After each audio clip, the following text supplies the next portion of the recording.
किसी मंत्री से उसका मंत्री पद छीन लिया जाए तो कितना बुरा लगेगा। सोचिए, आप किसी ढाबे पर खाना खा रहे हैं और आपके सामने आपकी मनपसंद सब्जी आए और उसे फिर ले जाया जाए तो आपको तो बुरा लगेगा ही। ऐसा ही बुरा मध्य प्रदेश में नागर सिंह चौहान को लगा था। नागर सिंह चौहान वही जो मंत्री थे, मंत्री हैं भी, लेकिन विभाग उनके पास वो नहीं है जो पहले था। पहले उनके पास 2 विभाग थे, जिसमें से एक विभाग उनसे लेकर वन और पर्यावरण वाला रामनिवास रावत को दे दिया गया। रावत कौन? रावत तो वो जो कांग्रेस के कद्दावर नेता रहे, कई बार कांग्रेस के विधायक रहे, विजयपुर में कांग्रेस का नेतृत्व करते रहे। विजयपुर नहीं बल्कि पूरे क्षेत्र की बात करूंगा, श्योपुर जिले की बात करूंगा, उस पूरे अंचल की बात करूंगा जहां पर रामनिवास रावत बड़ा नाम माने जाते हैं। लेकिन रावत इतनी बार कांग्रेस में विधायक रहे, मंत्री रहे, इतने कद्दावर नेता भाजपा में आ गए और ये कहा गया कि भाजपा ने उन्हें इस शर्त में ही अपनी पार्टी में शामिल कराया है कि उन्हें मंत्री परिषद में जगह मिलेगी, मंत्री पद मिलेगा। रावत को खैर वो मिला भी, रावत मंत्री बने भी, लेकिन रावत को विभाग दिया गया वन एवं पर्यावरण। वन एवं पर्यावरण लिया गया नागर सिंह चौहान से। नागर सिंह चौहान के पास पहले से ये पद था। अब नागर सिंह चौहान के पास अनुसूचित जाति कल्याण विभाग ये बच गया। लेकिन आप सोच रहे होंगे कि मैं रामनिवास रावत की, नागर सिंह चौहान की, इनकी बात क्यों कर रहा हूँ। मैं हालांकि रामनिवास रावत की बात ज़्यादा करना चाहता हूँ, मैं विजयपुर की बात ज़्यादा करना चाहता हूँ, क्योंकि आगे उपचुनाव है विजयपुर में और विजयपुर की जनता ये देखने के लिए, तय करने के लिए, सोचने के लिए, समझने के लिए तैयार है कि विजयपुर में आगे प्रतिनिधित्व कौन करेगा।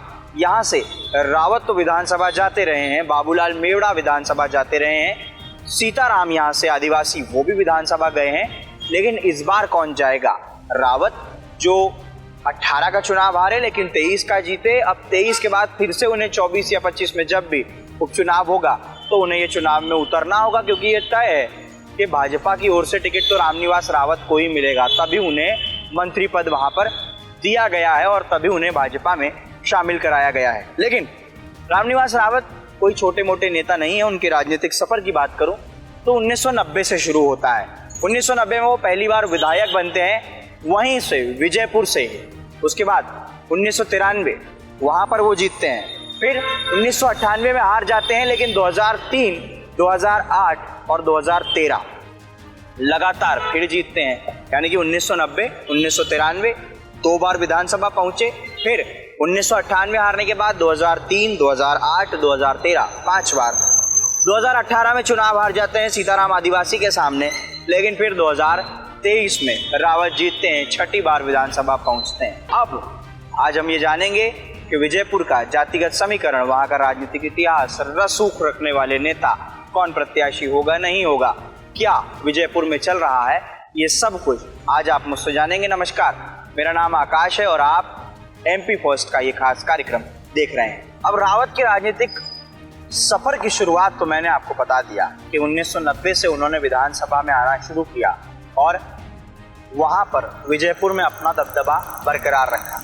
लेकिन विजयपुर बड़ी खास विधानसभा सीट। मैं जब भी अलग अलग विधानसभा सीटों की बात करता हूं तो उसमें खास ये होता है कि सिर्फ मध्य प्रदेश नहीं बल्कि पूरे देश में हम किसी भी विधानसभा सीट, लोकसभा सीट पर चले जाएं, अधिकांश पर 99% पर खेल ये है कि जिस जाति का दबदबा है उस जाति के प्रत्याशी, उस जाति के प्रतिनिधि, यानी कि जिस जाति के सबसे ज़्यादा वोट, वो जाति का व्यक्ति वहाँ से विधानसभा, लोकसभा, सरपंच, प्रधान, वार्ड पार्षद, सब कुछ हमारे इलेक्टोरल सिस्टम में इस तरीके से ही तय होता है। लेकिन विजयपुर ऐसी ही विधानसभा सीट है जहाँ पर जिस जाति का दबदबा है, 2 सबसे ज़्यादा बताए जाते हैं, आदिवासी और मीणा। ये 2 समाज बताया जाता है जिनका अच्छा खासा वहाँ पर रसूख है, लेकिन वो दोनों ही विधानसभा कम पहुँचते हैं। यहाँ से सीताराम आदिवासी थे, हट गए, बाबूलाल मेवड़ा हट गए, रामनिवास रावत अब हैं, वो रावत समाज से आते हैं। तो विजयपुर में ये खास खेल है और रामनिवास रावत के लगातार जीतने का, ज़्यादा बार जीतने का भी जो सबसे मुख्य कारण, मैं जब पूरा इतिहास विजयपुर का पढ़ता हूँ तो उसमें मुझे एक मुख्य समझ आता है कि कांग्रेस ने अपना प्रत्याशी शुरू से तय रखा कि हम रामनिवास रावत को मौका देंगे।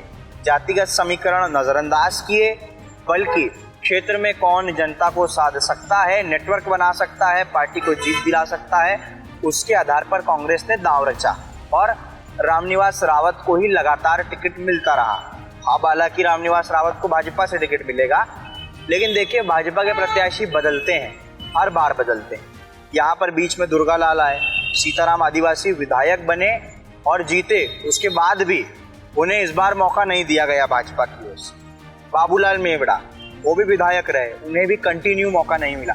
भाजपा हर बार विजयपुर में नए दांव खेलने की कोशिश करती है। ये एक कारण है कि विजयपुर में भाजपा को ज्यादा सफलता नहीं मिली है, जबकि बीजेपी के अलावा कांग्रेस जो है वो रामनिवास रावत के चेहरे पर टिक करके वन सिंगल हैंडेड जब उन्होंने खेला है तो वो रामनिवास रावत के नाम पर सफलता हासिल करते आए हैं। लेकिन कांग्रेस इस बार बड़ी मुश्किलों में है, क्योंकि इस बार कांग्रेस के पास कौन चेहरा होगा ये बड़ा ही दिलचस्प है। रामनिवास रावत यहाँ आ गए हैं, इतने 35-40 सालों की उनकी राजनीति का रसूख है, तो सोचिए रामनिवास रावत की अच्छी खासी पैठ वहाँ विजयपुर में होगी। अब वो भाजपा में है, भाजपा के कार्यकर्ता उनके साथ लगेंगे, लेकिन कांग्रेस का तंत्र उनके साथ भी वहाँ पर है। 2023 की मैं बात कर रहा हूँ विधानसभा चुनाव की। रामनिवास रावत के सामने बाबूलाल मेवड़ा थे, वो भी विधायक वहाँ पर भाजपा के रह चुके हैं। वहाँ पर बाबूलाल मेवड़ा 18,000 वोटों से हारे, रावत को मिले 69,646। 2018 की बात कर रहा हूँ। सीताराम आदिवासी को 63,331 वोट मिले, रावत को 60,491, 2,000 लगभग वोट से यहाँ पर रामनिवास रावत हार गए। तो मैं क्रमवश जातिगत समीकरण की बात कर रहा था, किस जाति के कितने वोट हैं। सबसे ज्यादा आदिवासियों के वोट बताए जाते हैं, 70,000 से ज्यादा है, करीब 30% यहाँ पर आदिवासी समाज के लोग रहते हैं, वोट देते हैं। इसके बाद मीणा समाज के लोग, और यही दो समाज के लोग वहाँ पर कम चुनाव जीतते हुए आए हैं।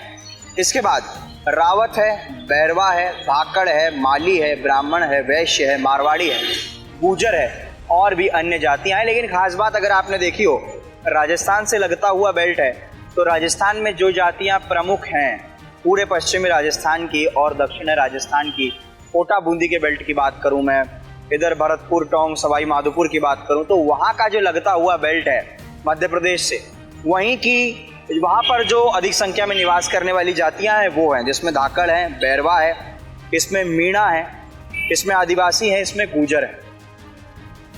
ये स्वाभाविक है कि पश्चिमी राजस्थान में इस बार दिखा है कि किस तरीके से लहर अलग चली है और इन जातियों ने कांग्रेस के पक्ष में वोट किया है, भाजपा से वो लोग पिछड़े हैं। जितनी ये सीटें हैं, टोंक, सवाई माधोपुर भाजपा राजस्थान में हार गई, लोकसभा की मैं बात कर रहा हूँ, भरतपुर हारे, जो तमाम सीटें हैं वो लगातार हारते चले गए। तो ऐसे में ये एक दिक्कत है कि यहाँ की जो सीट है, इस सीट पर रामनिवास रावत इस बार चुनाव तो लड़ेंगे, पर सीताराम आदिवासी एक चुनौती पार्टी को दे चुके हैं, धमकी पार्टी को दे चुके हैं। सीताराम आदिवासी का कहना है कि टिकट मुझे ही मिलना चाहिए उपचुनाव में, मैंने हमेशा रावत से ज़्यादा वोट प्राप्त किए हैं, इसीलिए इस बार मैं दावेदार इस सीट का हूँ। आदिवासी ने यह भी कहा है, सीताराम आदिवासी ने, अगर टिकट भाजपा मुझे नहीं देती है तो पार्टी इस गलत फहमी में ना रहे कि मैं कुछ करूँगा नहीं, मैं पार्टी छोड़ने में बिल्कुल भी देर नहीं लगाऊंगा, पार्टी बदलने में बिल्कुल भी देर नहीं लगाऊंगा, क्योंकि राजनीतिक रसूख की बात है। उन्होंने रावत के उन बयानों का जिक्र किया जो रावत लगातार उनके और भाजपा के खिलाफ देते आए हैं, लेकिन अब रावत भाजपा में है। इसके अलावा बाबूलाल मेवड़ा भी है, जिनसे एमपी फर्स्ट ने पहले बात की थी। उन्होंने कहा था कि वो पार्टी के फैसले के साथ रहेंगे, पार्टी अगर कहेगी कि रामनिवास रावत का प्रचार करो तो उनका प्रचार करेंगे। यहाँ पर कुल वोटर की बात करूँ 2,39,000 के लगभग यहाँ करीब बताए जाते हैं, जिसमें पुरुष वोटर 1,26,873, महिला 1,12,574। यहाँ पर ट्रांसजेंडर वोटर 3 से 4 हैं, लेकिन प्रत्याशियों और दावेदारों और उम्मीदवारों की सूची, एक तरीके से वहाँ पर अपनी दावेदारी पेश करने वालों की सूची कांग्रेस की ओर से अब कम नजर आएगी। कांग्रेस के लिए बड़ी चुनौती रहेगी कि विजयपुर जाएं, वहाँ पर प्रत्याशी का चयन करें, ढूंढे कि चुनाव कौन लड़ेगा। उसके बाद रामनिवास रावत के पास जो कांग्रेस का मजमा वहाँ पर है, उसे रावत से छीने, उसे पार्टी कार्यकर्ताओं को मोटिवेट करें, उन्हें इस प्रकार से चार्ज करें कि वो नए प्रत्याशी के लिए वहाँ पर तैयार रहें और विजयपुर में कांग्रेस का सहयोग करें। भाजपा के पास प्लस पॉइंट ये रहेगा, रामनिवास रावत पूरी पॉलिटिक्स विजयपुर की बेहतर तरीके से समझते हैं।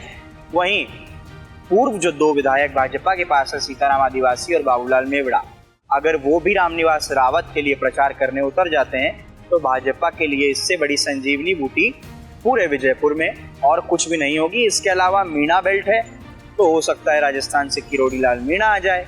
कांग्रेस में गुजर बेल्ट अगर देखा जाए तो सचिन पायलट या अन्य नेताओं को वहां पर प्रचार के लिए बुलाया जाए। इससे कुछ ना कुछ कोशिश दोनों पार्टियां वहां पर करेगी।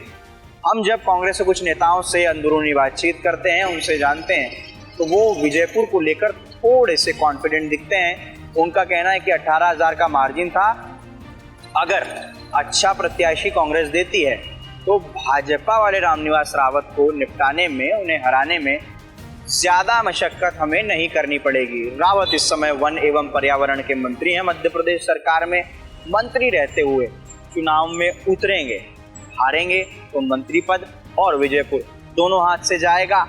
जीतेंगे तो क्या पता प्रमोशन मिल जाए, क्योंकि रावत वहां पर भाजपा का परचम इतने सालों के बाद गढ़ने जा रहे हैं।